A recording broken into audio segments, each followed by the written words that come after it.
मौसम से जुड़ी सटीक जानकारी और खबरों के लिए हमारे YouTube चैनल को सब्सक्राइब करें और बेल आइकन दबाकर हर खबर पर रखें नजर। नमस्ते दोस्तों, स्काईमेट वेदर में आप सभी का स्वागत है। मेरा नाम महेश पलावत है। अब जो वेदर एक्टिविटी है उसमें बहुत बड़ा बदलाव आने वाला है। पहले कई दोस्त पूछ रहे थे कि क्या समुद्री तूफान बनने वाला है बंगाल की खाड़ी या अरब सागर में। बंगाल की खाड़ी अभी शांत है, हालांकि वहां पर एक चक्रवाती हवाओं का क्षेत्र बन गया है, लेकिन जो अरब सागर है वहां पर 2 दिन के अंदर एक साइक्लोनिक सर्कुलेशन बनेगा 21 तारीख के आसपास। उसके बाद वो निम्न दबाव बनेगा और गहरा निम्न दबाव बनेगा। हो सकता है डिप्रेशन बन जाए, यानी कि इस सीजन का पहला डिप्रेशन बन सकता है। लेकिन समुद्री तूफान बनने की संभावना इसलिए कम नजर आ रही है क्योंकि ये जो लो प्रेशर एरिया बनेगा तट के बहुत ज्यादा पास बनेगा। और आपको मालूम है कि किसी भी वेदर सिस्टम को मजबूत होने के लिए डीप सी में बनना पड़ता है, यानी कि समुद्र में काफी अंदर बनना पड़ता है और उसके बाद उसको लगातार कम से कम 4 से 5 दिन सी में यानी समुद्र में रहना होता है, जिससे कि उसको एनर्जी मिलती रहे, वो सशक्त होता रहे और वो तूफान में तब्दील हो जाए।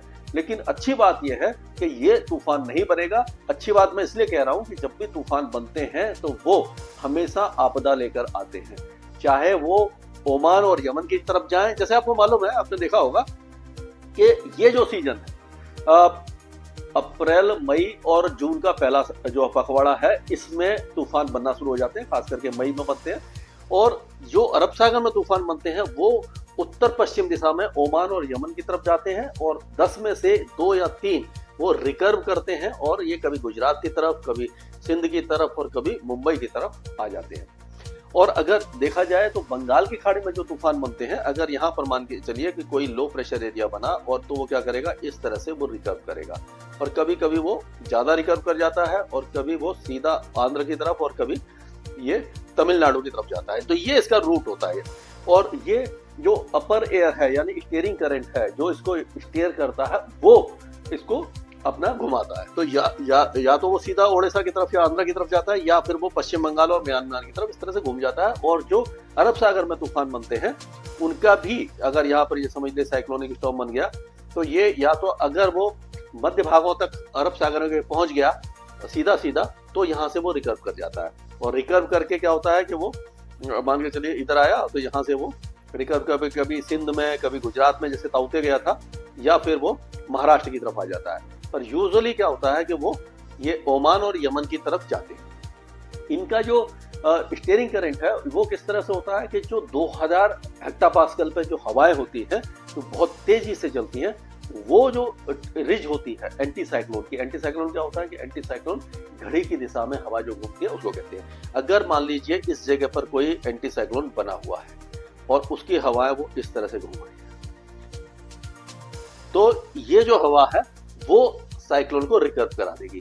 अगर साइक्लोन एंटी साइक्लोन यहाँ पर है और वो हवा वहां जा रही है, मतलब कहने का मतलब है कि जहां ये रिज होती है उस तरह से साइक्लोन बनता है। ये बहुत ज्यादा इस पर अभी डिटेल में बात करने की जरूरत नहीं है क्योंकि अभी ऐसा कुछ हुआ नहीं है। अगर तूफान बनेगा तो उसके बारे में डिस्कस करेंगे।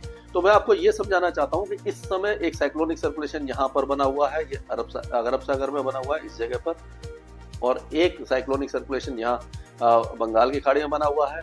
और यहाँ पर वेस्टर्न डिस्टर्बेंस है, जो साइक्लोनिक सर्कुलेशन एक तरफ जा रही है इस तरह से, ये यानी कि उत्तरी पाकिस्तान और जम्मू कश्मीर के आसपास यहाँ से ट्रफ जा रही है पूर्वी भारत की तरफ। तो क्या हो रहा है कि हवाएं यहाँ से जो घूम रही हैं वो आपका इस तरह से घूम रही हैं और यहाँ से होकर के ये ट्रफ के साथ ऐसे आ रही हैं और इधर एक ट्रफ बनी हुई है और ये साइक्लोनिक सर्कुलेशन के आसपास जा रही है। ये ट्रफ इस तरह से एक ये बनी हुई है। तो ये हवाएं इधर जो ये ट्रफ बन रही है, इसके कारण क्या होगा कि जो तराई के इलाके हैं, पहाड़ी इलाके हैं और जो पूर्वोत्तर राज्य, यहाँ पर भारी बारिश होगी और ये ट्रफ बन रही है। और उसके बाद क्या होगा कि 2 दिनों के बाद यहाँ पर ये गोवा से नीचे कर्नाटक के तट पर एक साइक्लोनिक सर्कुलेशन बन जाएगा, इस जगह बन जाएगा और यही लो प्रेशर एरिया बनेगा, यही वेलमार्क लो प्रेशर एरिया बनेगा। लेकिन आपको मालूम है कि ये तट के काफी पास है। अगर तट के पास कोई भी सिस्टम बनता है तो उसमें क्या होता है कि हवाएं देखिए इस तरह से घूमती है। मैं आपको दिखाता हूँ कि ये हवा ऐसे घूमी, इस तरह से आई, ये घूमी और इस तरह से आई। तो अब क्या है, इसमें पूरी तरह से नमी वाली हवाएं नहीं है। जब ये अंदर आएगी हवा तो यहाँ से ये सूखी हवाएं इसके अंदर आती जाती हैं, जिससे कि ये इसको मजबूत नहीं होने देती। अगर यही सिस्टम मान के चलिए, या इसको अगर हम मिटाते हैं पूरे को, तो अगर हम देखें तो ये अगर कोई लो प्रेशर एरिया अगर यहाँ पर बनता है, मान के चलिए इस जगह बनता है, यहाँ पे क्या होगा, इसी के आसपास ये कॉन्सेंट्रेट होता रहेगा। तो यहाँ पर इसको एनर्जी मिलती रहेगी और ये यहाँ से यहाँ तक आएगा, जब तट की तरफ आएगा तो 4 से 5 दिन समय लग जाएगा और वो मजबूत हो जाएगा। तो ये तो बात हुई साइक्लोन की। इसीलिए अभी साइक्लोन बनने की संभावना कम है, डिप्रेशन या बेलमार्क लो प्रेशर एरिया बन सकता है। तो आज की अगर हम बात करते हैं, आप देखिए तो आज क्या होगा, जो मैंने बताया कि यहाँ पर एक साइक्लोनिक सर्कुलेशन है, ये ट्रफ बनी हुई है, तो उसी के साथ साथ यहाँ पर ये बारिश होगी। जम्मू कश्मीर, गिलगिट बाल्टिस्तान, मुजफ्फराबाद, लद्दाख, यहाँ पर हल्की बारिश होगी। हिमाचल और उत्तराखंड के कुछ इलाकों में तेज बारिश हो सकती है। पाकिस्तान के पंजाब प्रांत में हल्की बारिश हो सकती है, बाकी पाकिस्तान सूखा रहेगा। पंजाब के उत्तरी भागों में और हरियाणा के उत्तरी भागों के साथ साथ दिल्ली एनसीआर में गरज चमक के साथ बौछारें पड़ सकती है। बारिश कम होगी, बहुत हल्की होगी, लेकिन हवा तेज चल सकती है। उत्तर प्रदेश के कुछ इलाके बारिश देखेंगे, दक्षिण पूर्वी राजस्थान, गुजरात और ये महाराष्ट्र का पूरा इलाका, ये सब बारिश देखेगा। और कल अगर होते होते देखेंगे हम कि ये इंटेंसिटी, ये जो लो प्रेशर एरिया यहाँ पर बनना शुरू हो जाएगा, साइक्लोनिक सर्कुलेशन बनना हो जाएगा 20 तारीख के आसपास की बात कर रहा हूँ, 20 और 21 तारीख के आसपास। तो ये महाराष्ट्र के कई इलाके और ये सब इलाकों में भारी बारिश की संभावना नजर आ जाएगी। और इसी तरह से आप और आगे चलेंगे तो ये बहुत ज्यादा कंसंट्रेट होगा और ये महाराष्ट्र के तट पर और जो समुद्र है यहाँ पर भारी बारिश होगी। अब हम चलते हैं एक एक राज्य को लेकर के बात करते हैं कि एक एक राज्य के हिसाब से किस तरह की बारिश होगी। तो अब देखिए, गिलगिट बाल्टिस्तान, मुजफ्फराबाद, लद्दाख और जम्मू कश्मीर, यहाँ पर छुटपुट बौछारें रहेंगी, बादल छाएंगे, ज्यादा वेदर एक्टिविटी आपको दिखाई नहीं देने वाली है।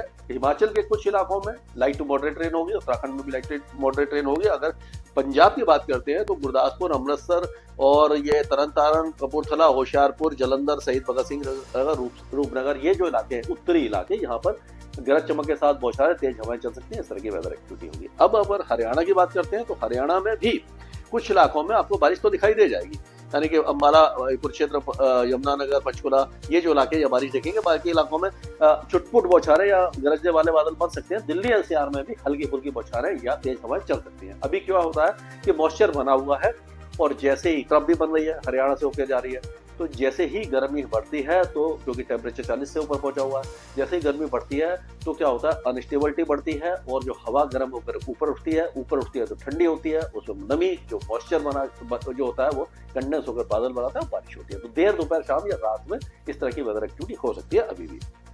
अब चलते हैं उत्तर प्रदेश की तरफ। उत्तर प्रदेश में भी आप देखेंगे, ये देखिए गाजियाबाद, हापुड़, बुलंदशहर, अलीगढ़, मथुरा, हाथरस, फिरोजाबाद, मैनपुरी, ये जो इलाके हैं यहाँ पर कुछ छुटपुट बौछारें हो सकती हैं। जालौन, झांसी, ललितपुर, यहाँ पर भी हल्की फुल्की बौछारें कहीं कहीं पड़ सकती हैं और बाकी इलाके लगभग शुष्क रहेंगे। लेकिन 2 दिनों के बाद या बिजनौर, मुरादाबाद, पीलीभीत, लखीमपुर खीरी, बहराइच, श्रावस्ती, बलरामपुर, सिद्धार्थनगर, कुशीनगर, यहाँ पर भी वेदर एक्टिविटी बढ़ सकती है, जो तराई के इलाके हैं, नेपाल के साथ लगे हुए हैं।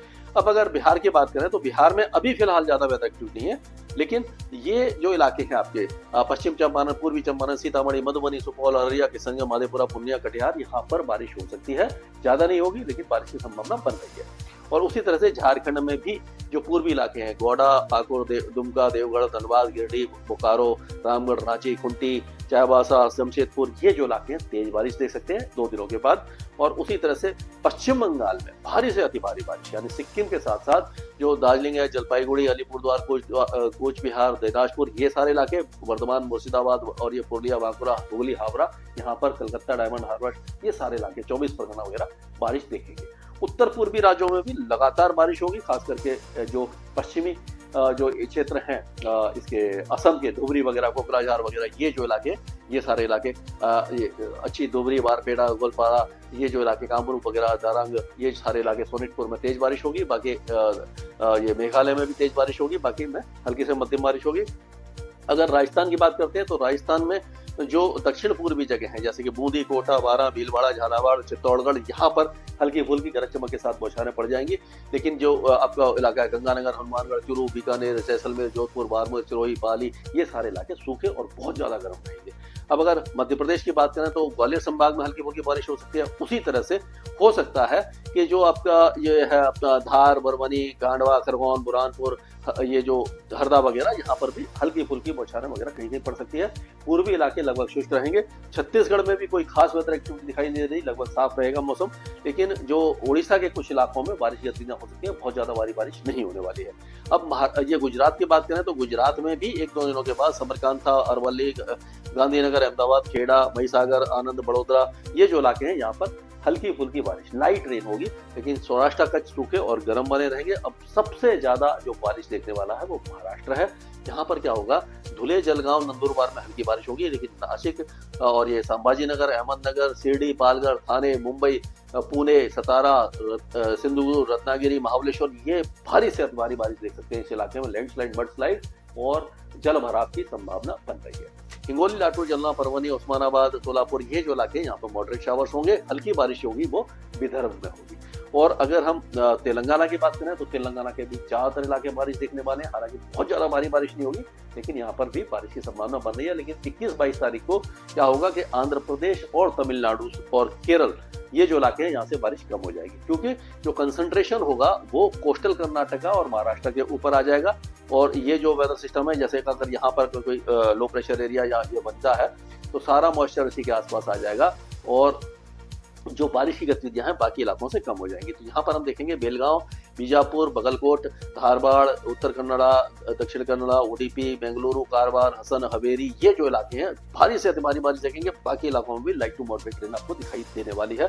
केरल के कई इलाकों में अगले 24 घंटों तक बारिश होगी। उसके बाद क्योंकि मॉइस्चर ऊपर की तरफ चला जाएगा कर्नाटक और महाराष्ट्र की तरफ, तो यहाँ पर बारिश कम हो जाएगी। तमिलनाडु में भी 24 से 48 घंटों के बाद बारिश में काफी ज्यादा कमी आपको दिखाई देगी। लक्षद्वीप में तेज बारिश होगी, अंडमान और निकोबार द्वीपों में हल्की बारिश होगी। तो ये अभी तक का अपडेट है।